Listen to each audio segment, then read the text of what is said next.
Netcasts you love. From people you trust. This is TWIT. Bandwidth for Triangulation is brought to you by Cachefly at CACHEFLY.com. This is Triangulation with Tom Merritt and Leo Laporte, episode 25, recorded September 21st, 2011. Capn Crunch, part 2. So you may remember Mr. John Draper from our previous triangulation, one of our earliest triangulations. He's known as Capn Crunch because he was the guy who discovered that the whistle that was given out for free in the box of Capn Crunch cereal just happened to hit 2,600 hertz, the exact tone you'd need to take control of the long-distance telephone system. Was it one hole you covered for 26? Yeah, because really when you blow the whistle, there was really two distinct notes, and you had to mute one of the notes, right, so that's what you blew the hole for. Yeah. Awesome. So anyway, welcome back, John. It's great to have you. In fact, Glad to be here again. I would encourage anybody, because what happened, we had such a great conversation the first time, we ran out of time, and in fact, unfortunately, we left you in jail the last time. In the story. In the story, you were in the Alameda County Jail. Just to recap, there had been an article written about you in 1971 about phone phreaking, in which they talk about John Draper, and apparently brought you to the attention of federal authorities, who thereafter... Yeah, that was the Esquire article. Yeah, they kind of scapegoated you. They said, hey, we're going to go after this guy. And you were arrested on toll fraud charges in 1972. Right. So it was in the great tradition of jail writers, like Malcolm X. Who else wrote jail novels? You took your time in jail to write out, instead of a novel, a word processor. Yeah, it was an ideal programming environment. It was absolutely perfect. I went to this old practice studio in Berkeley where I kind of faked my employer, who was going to be my quote-unquote employer. And I would go there every morning, show up, and work on EasyWriter using... I wrote it in Forth. Then Woz came out and let me borrow his Capn printer. And that's what made EasyWriter really shine, because it was the first word processor program for a small microcomputer that would actually use direct proportional spacing. Oh, wow. And then after I got done coding for the day, I would print out a hard copy of the program and bring it to my notebook and bring it back to jail, at which time then I would just simply write the stack diagram out and debug it by hand. Wow. And I got really familiar with the code that way, and make changes to it and scribbled on the piece of paper like I knew what I was doing. And then when I came in the next day, I made the changes to it, and it was really cool. So you'd write it out while you were at night in jail, and then you go out and work furlough, and you'd actually have a machine you could enter the code into. Yeah, during the day, yeah. How come Forth? Forth was the only really true computer language at the time that I could use for Apple II. There was, of course, BASIC and Integer BASIC. I didn't like Integer BASIC that well. Yeah, Forth is kind of a very cool language. Because yeah, it was developed by Charles Moore from the Kit Peak Observatory because of its small size and very, very small footprint, and it's very efficient. It's a threaded language, and it's an interactive language. It's interactive and extensible. So the language becomes the application, and the application becomes a language. There's no really dividing line between the language and the application. You said it was self-documenting, and it's almost because you write a vocabulary, right, in Forth, and then exactly, and then the program is almost like English. It's almost like you're writing. I mean, it's reverse Polish, so it may be backwards. And all I had to do is I just had to type doc, D-O-C, and the fourth word, and it would give me the documentation on the fourth word. That's so cool. So it's self-documenting. I interviewed Charles Moore on Tech TV at Tech Live, and I was praising him for Forth. He said, "I'm surprised anybody remembers it." But it was widely used for robotics to control telescopes. He has also got Forth on a chip. It's embeddable. Yeah. Yeah. So it's very, I think Forth's very cool. And of course, part of the reason it was so successful is that great book Starting Forth with the cartoons, which I just loved. And Forth, I was part of the Forth Interest Group booth, and I did the Forth implementation on the Apple II. You did and the I Apple can II remember, Forth implementation? Yeah. Oh, wow. And then I would go to the bike shop on my bicycle, and I'd do handwritten documentation, and then I would really neatly handwritten, and then show you how to start it up, and then it did document it itself. It was really cool, and then I would put it in little plastic Ziploc baggies and the floppy, and then I would deliver it to the bike shop in Berkeley and in San Francisco. That's how software was sold in those days, at the bike shop in baggies. Yeah. Yep. What did you program in before? Assembly language, 6502 assembly language. I wrote the telephone interface board for the Apple II.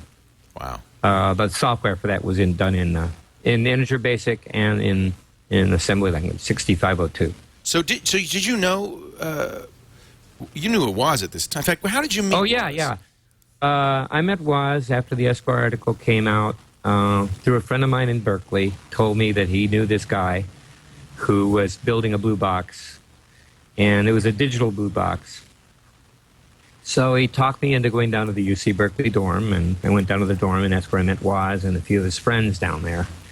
And he had this digital blue box. The blue box was digital, very, very accurate frequencies, but unfortunately the waveform on the box was not a pure waveform. So if you used that box, you would get noticed by the phone company if you, you'd maybe get your call would go through about 50% of the time. You had to hold the acoustical coupler to the phone just exactly right, and this would allow you to kind of make it almost a square wave into a sine wave, using the impurities of the carbon mic on the phone. And did you mentor Woz at the time? Well, he didn't know how to use it, so I had to teach him how to use it. So he wanted me to make a call to the Pope. And why not? And so that was our first call we made, actually, as I remember correctly. So I called Rome Information, the Rome operator, and got the number to the Vatican. But this have been Pope Paul? I'm not sure which Pope it was. Probably. He was there a long time. It's a pretty good guess. Yeah. It was 4 a.m. in the morning at the Vatican. And so I get the phone receptionist on the line. He didn't speak a word of English. Right. And so I said, "This is the overseas operator. We have an urgent call coming in from the United States, from Mr. Kissinger's office, actually." So you were kind of a prankster, I think, John. So, yeah. And so the guy got an English-speaking person on the line, and then I handed the phone over to Woz. I says, "Go ahead and talk." He says, I got a call. I need to talk to the Pope right away. And the guy says, "What for?" He says, "Because I want to confess." Oh, Lord. So suffice Well, why to say, else the would you? Pope didn't come on the line. The Pope was asleep, and they didn't want to wake him up. I think you and Woz must have gotten along very well together because you obviously have the same sense of humor. Oh, yeah. It's not unusual, I guess, for... there must be something about people who like to hack, they like to break barriers, and they like to do pranks and jokes and practical jokes. Has that been your experience? Oh, yeah, yeah. No, wait for my book to come out. I'm working on my book now. Oh, how exciting. Gina Smith's Yeah. working with you on that. Yeah, that's right. Gina Smith is working on it. I'm actually going to be out in Palo Alto tomorrow, but I'm going to see her sometime while I'm out there. She's a perfect person to do that with you. Yeah, I know. She's really excited about it. I'm really excited about it. And I've been gathering together all my notes and my recordings and stuff like that. And I wrote a little program to help me transcribe my book. It's called Endicta, E-N-D-I-C-T-A. It's a Macintosh application program that runs under Snow Leopard. And it's got a little editor, and it's got a recorder. And I can import recorded sounds from my little digital voice recorder, or I can just simply record from the microphone of the Mac, and I would record it. And then when I played it back, I would listen to the recording, and then I would speak into the microphone, and it would go into Mac Speech Dictate. And Mac Speech Dictate would then write the code right into the editor right there where I could see it on the screen. So it's kind of a mixture of a text editor and a voice recorder all in one. So it was used for transcriptions. And I wrote it for the purpose because I needed one really badly. So you still use Apple stuff, huh? Yeah, I'm talking to you on my good old Mac right now, actually. I think that's another that was a kind of tradition among early programmers, is if you needed something, well, you couldn't go to the store. Yourself. You wrote it yourself. Right. Yeah, that was pretty much the old traditional way of programming. I mean, that's how the Homebrew Computer Club got started. You know, it wasn't until Bill Gates came out with his programs that people thought about the idea of actually buying programs. Oh, that's interesting. Well, because you had to build computers yourself for such a long time. Right, exactly. You know, the idea the of Altair programming. 880 and the MSI and all these other computers that came out there at the time. The Altair was the first computer in a kit. In a And way, it was featured in popular in electronics. popular Right? electronics. Yeah, yeah. In a way, that's what's missing. I think it's what's missing from ham radio today. It's what's missing from computing today. In the old days, you had to build your own ham gear. You had to build your own computer. You had to write your own software. But you see it in robotics. You see it in 3D printing. So there's still arenas where that it's at that same stage. So, are there any fourths on the Mac, or what do you? Oh yeah. Well, actually, when the Mac first came out, there was Mac Fourth. I didn't implement it, and I didn't really develop in that fourth system because the person who wrote that fourth system required me to pay them a license fee for every application I would develop for them. Yeah. So I shunned using it. I just said, well, why do I have to pay this guy to use a language, to write a language, to write a program? It's ridiculous. The guy got a little greedy, so I just didn't buy his program, nor did I endorse it. It wasn't until later on that other fourth systems came out, and I just got involved with Consular C at the time. That's probably my first entry into the C programming language. That was a great that was such a fast compiler, and I loved that. Well, back then it was only on a 128K Mac. I was just constantly swapping floppy disks back and forth 10 times just to print the words "Hello World" on the screen. So we were talking about how people in the old days had to make their own stuff and build their own stuff and write their own software.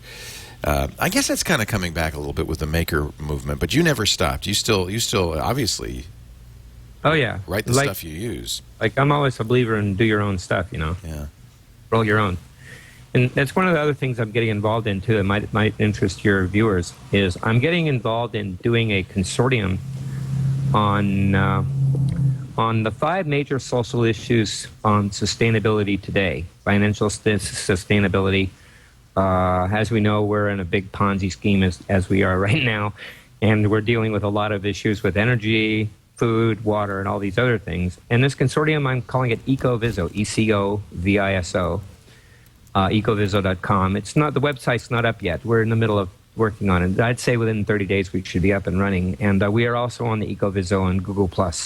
So get in hold of me on Google+, and I'll add you to my EcoViso circle. Awesome. And every now and then I would have a Google+, Hangout. Oh, yeah. And come in there and we can discuss the issues on how to do it. And the idea right now is I'm getting involved with hacker spaces to build and design a steam-powered generator using old 100-year-old technology that would charge a 2,500 watt using an alternator, car alternator, and a steam engine, and a pulley system to generate power to charge batteries. And the idea is it would work on a campfire, everything from a campfire, potbelly stove, to a solar heater. And I thought that'd be a cool project to get involved in. You're amazing, John. You say, I am Capn Crunch, one of the so-called legions of the old school. I don't know if there are many old school folks left anymore, John. Right. They're becoming more rare. Less legion than they used to be. So I love it that you have hangouts with people. Yeah, oh yeah. I just don't have time to set one up right now because, like I said, I got to be up to the Bay Area this week, and then next week I might have a little time to start working on it. But I want to get the ecoviso.com website up first, and then I'm going to start actively promoting it through social networks, through my Facebook page. So you met Jobs and you met Woz when they were doing blue boxes, and they actually had a business selling them for a while. Yeah, Woz was selling them for a while, and then the money he used to sell the blue boxes was used to print the PC boards, get the PC boards printed out for the Apple I. So you were there at the beginning. What did you think of these young guys? Oh, I was fascinated by microcomputers. I mean, I had a 6800, and I was going to do a 6800 microprocessor. At the time, I was working for Call Computer, a small little independent time-sharing system in Mountain View, California. And I wrote all the cross assemblers for all the different processors: the 8088, 6502, 6800, the F8, and a number of others that I recall. And everybody'd go to Call Computer, and they would type in their programming, their language in assembly language with mnemonics, and it would convert the assembly language into machine code. And then it would then punch paper tape, that they can use the paper tape to load into their loader.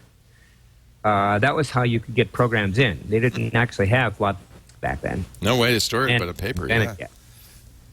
In fact, that was the first foray into programming languages. In fact, Steve Wozniak used the cross assembler. Really? Randy Wigginton took a copy of my 6800 cross assembler and converted it into a 6502 cross assembler, and then that cross assembler was then used, and the printout that you see in the Red Book, the original Apple documentation called the Red Book, the code you see in the back of that Red Book is the source code for the monitor. Okay. And that was printed out on a Call Computer printer. Huh. Wow, that's really neat. So a cross-assembler allows you to write code for a different machine, on one machine for a different machine. So nobody had an Apple at the time because they were... Right. So in order to write software for them, they'd write it on another computer. You had to have an existing computer, like a main timeshare system. Right. And then they could cross-compile. I would then just use a line editor for the timeshare system. And then I would write the code, and then I would run the cross-assembler, and then the cross-assembler would take the mnemonic code, like LDA, load register A, STA, store register A, and these are like mnemonics that allowed you to be able to just move things from register to register and manipulate them in such a way to actually make a program. But the LDA and the SDA would actually convert into hexadecimal digits, or just an opcode would then convert into the machine language, which is nothing more than just bit patterns, which would then be fed into the computer, which is the actual code, machine language. To give you an idea of how far we've come, the Red Book was the manual that came with your Apple II computer. Here's a facsimile of the Red Book on on the screen. Don't throw away the packing material. And by the way, what's really cool about this is, and this is what they don't do anymore, this came with source code. Yeah. Show the source code in the back. Go to the back. Let me go way down to the end. They have a copy of this at the Digibarn down in Santa Cruz. That you can browse through? Yeah, that I've been able to look at. So circuit boards. I mean, this was in the days when people who bought an Apple II wanted this stuff. They kind of needed it, really. Yeah, you had to fix it yourself. So this is system timing signals. There we go. Here's the all of the hex addresses for inputs and stuff. Yeah, these were copied from the 6502 manual. Or part of the 6502. I'm going to find the source code. Did Call Computer know that you were using it to? Oh, they supported me 100%. Okay. I wrote a tracker. Call Computer was making extra money because we had a tracker on it. Okay. And so if you had an account with Call Computer, we charge about $1 an hour for the use of the program. You weren't sneaking in and using the Call Computer. No, I was working for them. Yeah. Actually. So I was like one of their employees. You were expanding. Here's the teletype driver routines by Randy and Steve. In 6502 assembler. Yeah, right. Yep. And that the code, those little digits you see over on the left, that's the actual machine code, and the stuff on the right is assembly code. So there's a one-to-one correlation between the assembly code on the right and the machine code on the left. Now, at the Homebrew Computer Club, when Steve Wozniak first introduced the Apple I, he would actually type in the not the mnemonics like you see there, but the stuff on the left. He'd write A982, 8536. Right, exactly. He'd sit there for memory and type the whole thing for memory. He was hand assembling. Right, exactly. Literally assembling, yeah. And then he got the integer basic working until some clumsy geek tripped over the power cord and unplugged it. Had to enter it all in again.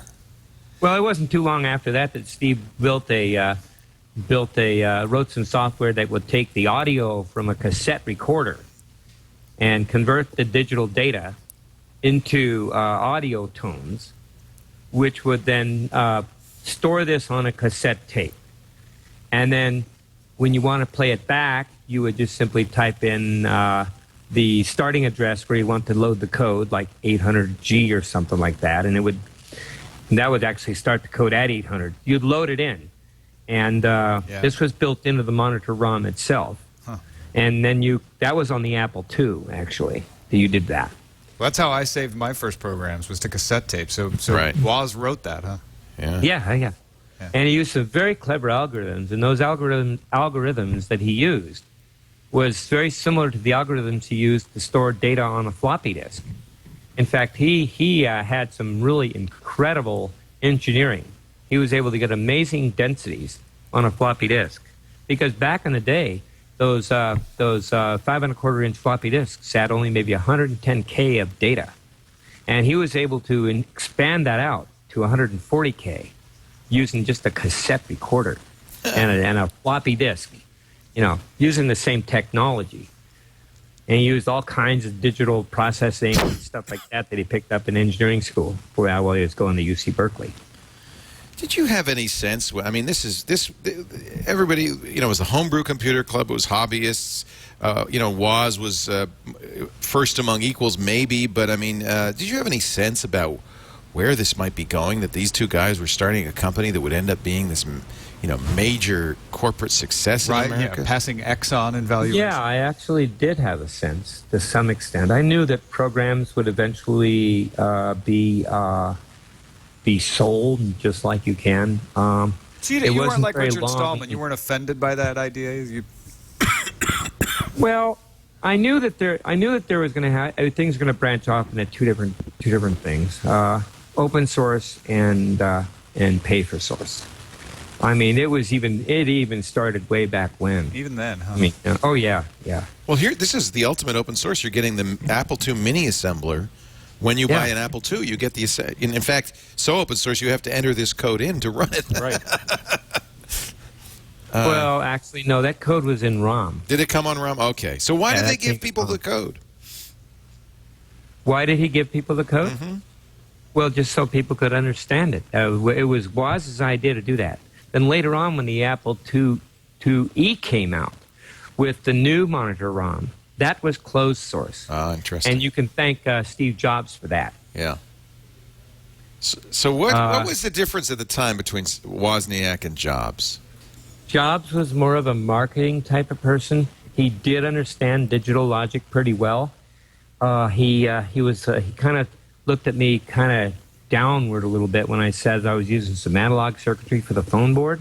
He says, "Ew, analog, ew."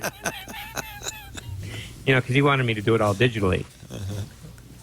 Some things never change. So Jobs was a little bit, I wrote some really interesting applications. I think what really kind of rubbed Jobs the wrong way with me was one time I was at Apple. I just got done building the phone board. I wrote some test code in assembly language, and I wrote a little program that dials a number, and I left it on Woz's desk. And see, here's a program for you. It was driven by Integer Basic. I wrote a little Integer Basic program that you enter in a phone number, and it would dial it. And Wozniak put it into an infinite loop, and you enter the number, and it would dial it, hang up, dial it, hang up, dial it. It was Steve Jobs' phone number. And so I go to the next day to Apple, and Jobs was just coming down on me like you wouldn't believe. I says, "Why are you so mad at me?" And he says, "Why are you calling my house number over and over and over again?" I didn't do it. And Woz did it. And so kind of rubbed Jobs the wrong way. There was a lot of little things, little frictions going on at Apple that kind of rubbed people the wrong way. Back in the day, people would smoke in the office. Oh, I know you hate smoking. Rod Holt and Mike Markkula and Mike Scott, all three of those guys smoked. There was one instance, it's probably in the Apple lore documents at Apple, that one time I kicked Mike Scott out of my office for smoking. He didn't appreciate that too much. He was the president at the time. Yeah, of course. At the time of the company. But you're famous for just hating cigarette smoke. Oh, it causes me major problems. I mean, I have always, ever since I've grown up, I've always had some major problems with smoking. My mom and dad both smoke, and every time we go on road trips, they'd smoke in the car. I kept getting sick all the time in the car, and they thought I was road sick. And it wasn't. It was just, I was just, Horrible smoke. And later on, I had an allergy test. They found out I was like 10,000 times more sensitive to cigarette smoke than anywhere else. So I had a lot of problems, in the past. Eventually, laws changed, and now California is one of the most liberal non-smoking states. And in fact, Burbank, where I live, is a non-smoking city. You can't even smoke in public in Burbank. So you're happy now. Yeah. You won. You won, John. And also Germany and Holland, and now also the UK now have no smoking laws, which is really cool. I can now go to a beer garden in Germany and go into a restaurant and not be bothered by smoking anymore. Do you feel like there's something about you that rubs people the wrong way? Oh, absolutely. I mean, people are saying that I have a slight tad of Asperger syndrome, and although I haven't really been kind of psychologically involved, evaluated yet. I sort of had a sheltered life when I was growing up. And a lot of those details are going to be in my book, by the way. The book that I'm working on is going to be a lot of like how I am the way I am, how I become who I am now, and the steps I took to get there. It's starting from my childhood, not going too deep into my childhood, but going into some very significant events in my life that led up to where I am now. Do you think you have Asperger's? I don't know. I don't really care. Yeah, who cares, right? It seems like that term gets thrown around a lot with hackers, programmers, people who are creative. Do you think that there is something in those symptoms that people might see that lends themselves as a positive to your being able to create? There could be. I really believe that there are positive aspects of Asperger's in many instances. There are, of course, negative aspects as well. I mean, so that's always an issue. Let me put it this way. What are some of the things that maybe growing up you thought were a detriment, or you wish you weren't that way, that turned out to be a benefit later on, where you're like, you know what, actually that's helping me out? Oh, I was a 97-pound weakling, a geek, and I was always into, experimenting around with stuff. And I never was really hot in sports in school. I was kind of uncoordinated. It wasn't really... it wasn't until after I got into high school that I started lifting weights and became a little bit more buff than I was then. And that helped me out a lot, too. I never got harassed after that. So it was, I can remember the day when I was at Travis Air Force Base. I was living there. I was going to Vacaville High School at the time, and they had a teen club right next to the gym, the workout room at the base. I was lifting weights in the base, and there was a weight there that I just got used. And one of the hoods or whatever they call it come up to me and says, "Oh, lifting weights, huh?" So he says, "Yeah, go ahead and try it." Turned over. He couldn't even put it over his head. I did it 3 times and walked out. Nice. And then he offered me a seat on the bus the next day. So. There you go. Well, you're among friends now. We're a bunch of, I don't know about you. Yeah. I don't know about you, Mr. Merritt, but we're a bunch of geeks here. You don't. I can't tell about you. I'm not sure. You look like you might be normal. It's the shirt. In some ways, it's fun to celebrate not being normal. Who wants to be normal? Who wants to be like everybody else? Exactly. I mean, that's half the fun, being different, right? Yeah, it's made you even who Apple. you are. Even Apple. Think their different. advertising campaign. Think different. Think different. What made Apple successful. That was Jobs' idea, I think, actually. He was the marketing guy. So Yeah. So, do you feel like? Are you still friends with Steve Wozniak? Do you feel? Oh, Wozniak. Oh, absolutely. I call him up anytime I want to talk to him and stuff. But he's, I think he's, he was in South Africa last week. He came travels back for a like few crazy. days. I know. He lives inside airplanes. Yeah, he poor should get his guy. own airplane. Yeah, he should. He could afford it. How about Jobs? actually, you ever talk to Steve Jobs at all? No. Jobs totally distances me. He's in his own little bubble. I lost contact with Jobs right after I got busted using the phone board in Pennsylvania. It'll all be in the book. So Jobs sort of like, he Of course, he's got his own problems right now. Unfortunately, he had to resign from Apple because of his health situation. But he never really liked me that much. Because after the phone board came out, there was a lot of good applications that the phone board could be used for, and Jobs basically said, we can't market this. It can be used for too many illegal things. So because my phone board had evil thoughts, it never made the marketplace. But then you wrote EasyWriter. Well, yeah, that was after I got back during jail, yeah. So tell me about the phone board. What did it do? The phone board would allow you to be able to send any tone and receive any tone. Not just DTMF tones? Any tone. You just had a tone table, 256-byte table of 8-bit digits. So it was a tone generator. Exactly. And it had a sine wave in this table. And then you skip through the little table and you'd output the output of the data into a digital to analog converter.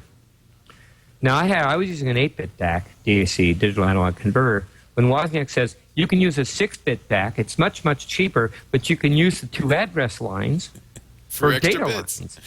Right. That was Woz right there, in a nutshell. Yeah, that was Woz. He cut off 3 chips. Why use 8 bits when with 6 will work? Exactly. That's Woz in a nutshell. So we used the programmable phase lock loop, which meant that I just had to program the phase lock loop to detect 2 tones at once, and then when those 2 tones were present, the phase lock loop would lock in on those tones, and now how you could detect the tones.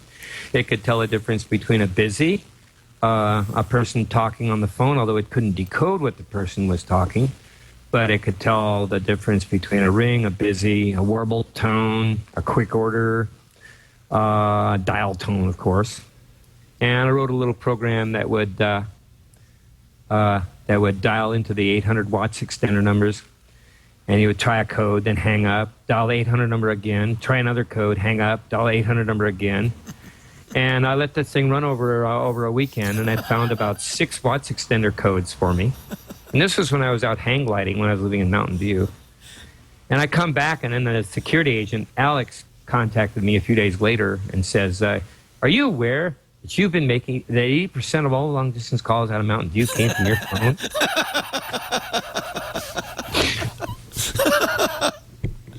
And so it wasn't anything I was doing illegal, because at the time it was not illegal to do what I was doing. That's a war dialer nowadays, right? Yeah, exactly. That's that. And I think they passed laws against that now. Oh, I'm sure they have. So the board was not just to make tones; you could receive and tones. So there, basically, you have receive and transmit tones. You had control of the on hook, off hook. You can pick up the phone. You could hang up the phone. I had a command to pick up the phone, hang up the phone. I had a command to dial a number. You'd put the number into a table of memory on the computer. You'd point to that table, and it would just dial that number. And the digits could be just standard old digits, the ASCII code for the numbers. And it would convert that ASCII code to a number, and then feed it into the tone table that would tell you how far to skip ahead each time to make the frequencies. See, you have both an analog and a digital side to you, don't you? I mean, you have to know analog to be able to do this as well.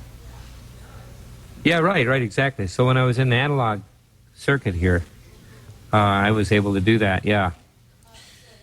So EasyWriter, I don't know how this happened. You wrote it, in 1980 for the Apple II, but it became, very famously, the first word processor for the IBM PC. Yeah, IBM started looking around for people to do the word processor program, and they came up with EasyWriter. And so... did they know? Did you meet with the guys in Boca Raton? Uh-oh. What's that? Uh-oh, I'm sorry. I didn't mean to interrupt there. You had a No, it was okay. This call came in. Okay, anyway, go ahead. Did those guys, those guys with the skinny black ties and the short-sleeve white shirts in Boca Raton, did you meet with them? Oh, I had a skinny black tie. You were one of them, huh? Is that so they wouldn't attack? They didn't convert the fat ties until like 1969. I had a skinny black tie with the pocket protector. I was real. Oh, yeah. You were a geek. Was your glasses taped up? No, actually, there was a time when they broke and I had to tape them up. Yeah, see, you might actually be the inspiration for that geek icon. The model. the model. Yeah, the old pocket protector. Because I was in engineering tech working for a National Semiconductor at the time, characterizing linear op amps, 741, 101, 301 op amps. So were you kind of a square early on, and then you just became a counterculture figure, or were you always? Well, in high school, I went to a special vocational tech school when I was in high school at City College. The afternoons, I would take care of all my general ed stuff in the morning classes, and then in the afternoon they let me go to a 3-hour tech school kind of thing at City College, called the Vocational Center thing. And I did electronics there, and then I went into the military.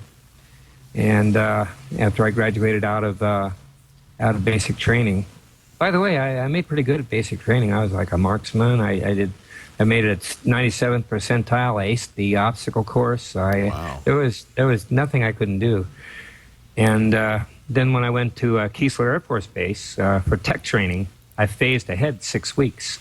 And I was making money on the side, tutoring people who, teaching them how to pass the test, So then I learned all my tech school there. It was like a 21-week tech school. Then I got stationed in Alaska. Worked at a radar site called Indian Mountain Air Force Station. That was a real dump. Stationed there for a whole year. That's when I got into phone hacking. That was a time that I said, "Oh God," I was so bored. Boredom, boredom. That's what killed the cat. And I had to just occupy myself. I had a radio station there, but that didn't give me much satisfaction. Were you ever a ham? Yeah, I was a ham. In fact, I was on the Mars station. I'd go on the Mars station and worked all the... But I was very limited in what I could work. I wasn't allowed to talk to any Russians, and they were so loud I couldn't hear them. I mean, they were so loud. They're like bending my S meter practically. I mean, I was only 20 miles away from Russia. I wasn't allowed to talk to them, of course. I'm surprised you weren't recruited by, the NSA or some of these CIA, three-letter agencies. Yeah. It's their loss, not mine. They never approached you, huh? No, not at all. So, I learned how to get into the Autobahn network, and I figured out how to transfer from the Autobahn to the commercial, and the commercial to the Autobahn. There were some gateways in Nicholson Creek and Murphy Dome using the same switch that would use both the civilian and the military lines were using the same switch, and you had to just come in on a certain trunk level and a class marked. And so I figured out a way around that. And I was able to make free phone calls at home. Didn't take me long. What drove you? It wasn't just boredom. It can't have just been boredom. Was it a desire to learn, a desire to explore? Yeah, I learned very early on you can call different bases from the Autobahn network, and it had priority calls. It can come in on a flash override. You weren't worried about getting in trouble?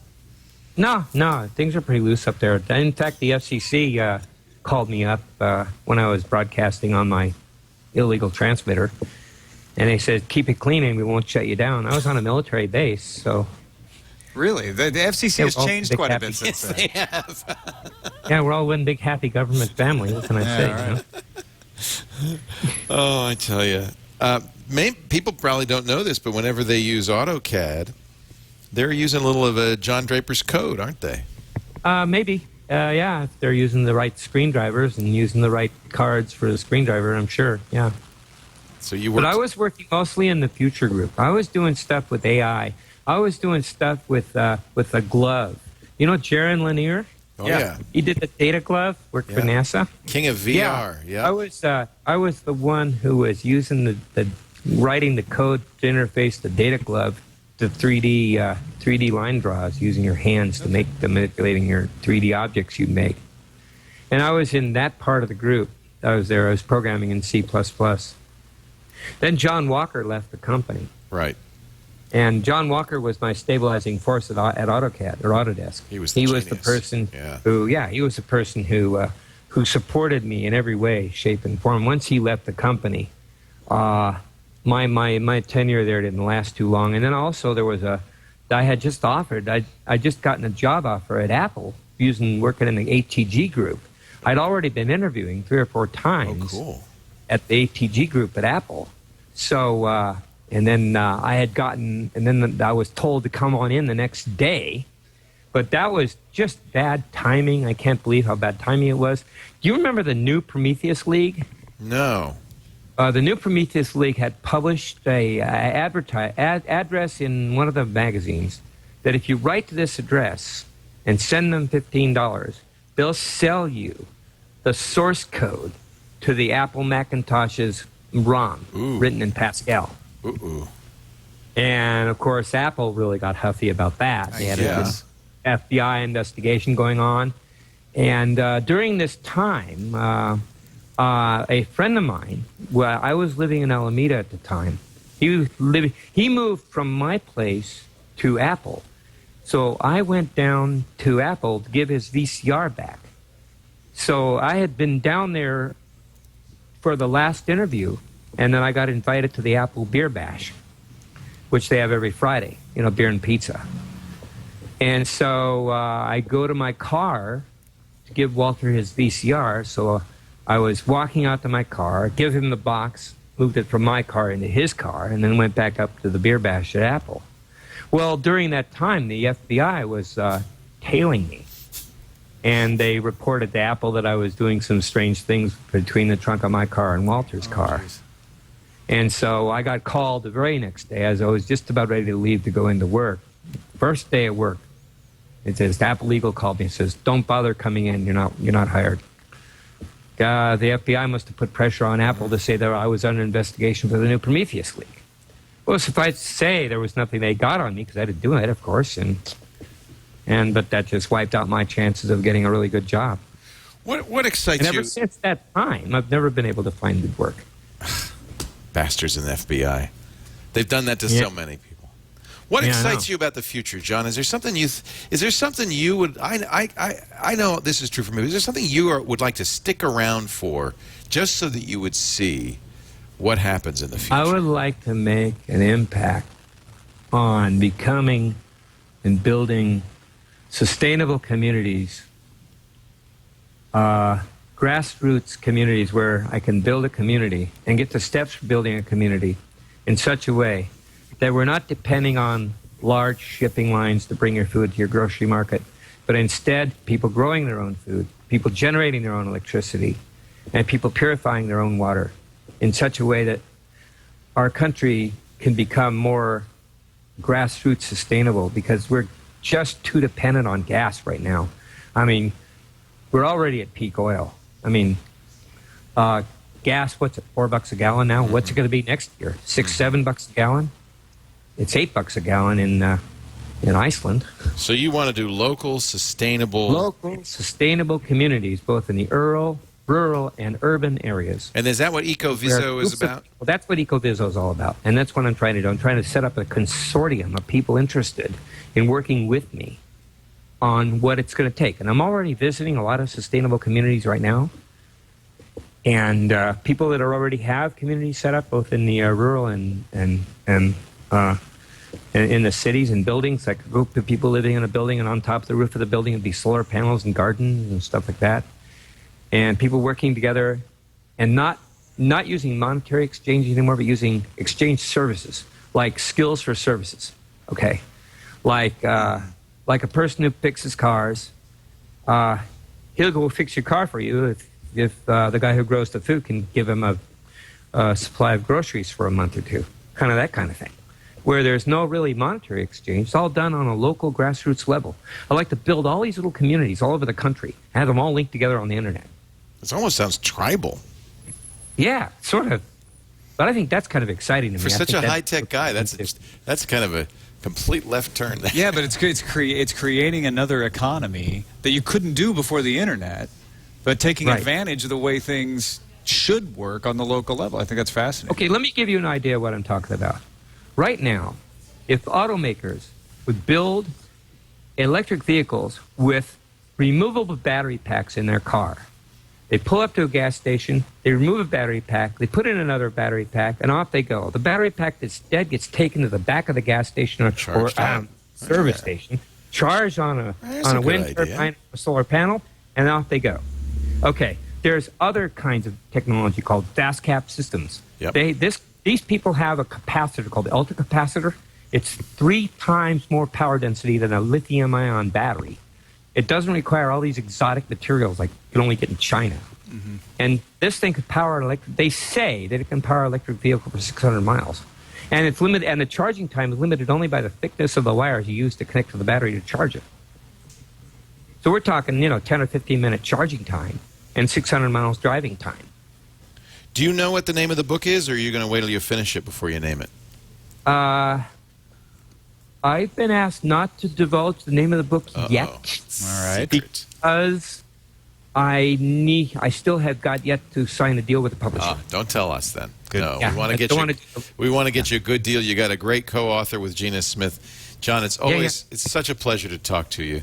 And I'm just glad to see how well you're doing, how engaged you are, and it sounds like you're having a lot of fun. And by the way, if people want to reach me on JD Crunchman on all social networks. JD Twitter, Crunchman, including Skype, and Google Plus, AIM, Google Plus. It's all there. JD Crunchman. Hang Write out. to me. I do respond. Friend me on Facebook. Go up to my Facebook wall. I got a lot of really cool things I'm doing. And that's how you can get in touch with me, through Facebook and through, of course, through Google Plus and my my activities on. Once I get started, the activities that I have on Facebook as well, my wall and the stuff that I do. I love it. I just hang came out back with a from the legend. Burning Man Festival too. It was really amazing. You went to Burning Man? 2,000 people. You are Burning Man, dude. I don't know. I don't know. They 52,000 people. It was the first time in history it sold out. Wow. Yeah. I heard the must have weather been fun. was mild, too. It wasn't as It was hot. very nice. Very nice. Only 2 nights it got really cold. The rest of the nights was balmy and warm. It was beautiful. It did not rain. There was only 1 bit of windstorm that they had. Even the winds were mild. This year was probably the best weather that Burning Man has had ever since the Burning Man. And this has been my 10th burn. All right. Well, John, it's such a pleasure talking to you, and I hope that next time you're up in our area, we can get you up here to the studio and get you to sign some of these. I lived in Petaluma, What? I didn't know that. I grew up in Petaluma. I lived right across the street from a chicken farm. I had no idea. And my dad would give me a quarter to go over there and get a dozen eggs from the chicken farmer. And I'd help the chicken farmer collect eggs and stuff like that. Yeah. Yeah. It was on Madison Street. Madison and Payran Street, actually. You know where that's at? Yeah, I know exactly where that's at. Yeah, that's where I live. Small world. Well, you got to come back, and you could take us on Capn Crunch's tour of Petaluma. There you go. I wouldn't recognize it now. You probably wouldn't. You probably wouldn't. I mean, the chicken farms are gone, I'm sure. Yeah, they're all gone. Back the chicken farm used to go to the Petaluma Creek back there and hang out. That's right. Well, that's still there. Payran's still there. Yeah. Follow him on Facebook. Follow him on Twitter, JD Crunchman, and Google Plus. You can actually have a hangout with a legend of the technology industry. Yeah, I'll be making announcements on the hangout on both my Facebook, Twitter, and the Google Plus. So definitely, for sure, just get into my social networks, and you can get in touch with me very easy there. Thank you, John. Thanks, Leo. Have a great evening. Nice talking to you, John. Okay. You bet. Bye-bye, John you Draper, guys. everybody. JD Crunchman. And always a pleasure. It's always fun to talk to pioneers of that era because it was a very different time. The source code. You look at the source code in here. It comes with basic source code for Breakout. And you type it in, and you play the game. Well, the stories behind these things that are icons, and museum pieces in some ways that were just things that he was using. He was writing. I want to fire up our Apple II. Yeah. Get John to do something on there. Hey, thank you for joining us. Triangulation is a show where we bring the most interesting people in the technology industry here so that Tom and I get to talk to them. Really, that's all it is. That's the only reason we do this show. We just want to talk to these guys. I hope you enjoy it. We do it every Wednesday, 4 p.m. Pacific, 7 p.m. Eastern. That would be 2300 UTC at twit.tv. If you've missed any of the shows, and there's a whole bunch of them. In fact, aren't there a bunch of them that we never even put out? They got put out in the specials. They did feed, get put out. So we need to re-put them out. We should re-put them out, absolutely, because there's so many good shows, and we have many more planned. Who's coming up? Guy Kawasaki next week. That'll be a lot of fun. Another Apple legend. Yeah. The first marketing evangelist. Thanks for joining us. Thank you, Tom. Stay tuned. This Week in Radio Tech is coming up next, and we'll see you next time on Triangulation.